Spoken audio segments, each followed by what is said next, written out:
তো ফাইনালি বন্ধু পাকাল মাছ অনেকদিন পর দেখলাম।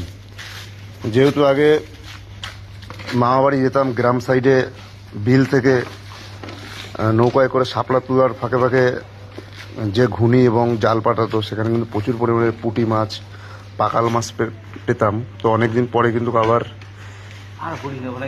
এই যে পাকাল মাছ দেখো, বিলের পাকাল পুরো, ঠিক আছে?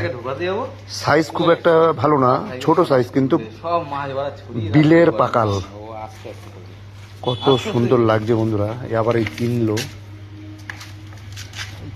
আমার বন্ধু কিনলো, ঠিক আছে? কটা একটা মাছ লাগবে? দুটো মাছ দিলাম, কি দিলাম? কমাই দে। হ্যালো, আরে 50 গ্রাম ওই হচ্ছে থেকে দিয়ে ওই সেই 50 মাছ পাঠাচ্ছি, ওটাকে একটু দেখো তো, দেখবি।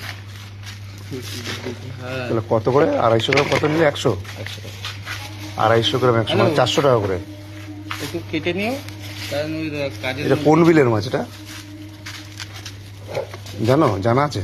এটা কোন সাইড দাম? বসিরহাটের দিক দিয়ে নাকি? ওর মধ্যে ঘুষে তারপরে না, সুন্দরবনের সাইডে। এইগুলো মানে তোমার যেরকম আমাদের এই সোদপুরের দিকে না। সোদপুর? ও সোদপুরে যে বড় বিল আছে ওই বিলে, তাই না? আর পুটির সাইজও ভালো, বেশ বাহ, সুন্দর পুটি। পুটি দেখলে লোভ লাগছে। আমাকে 500 গ্রাম পুটি দিয়ে দাও।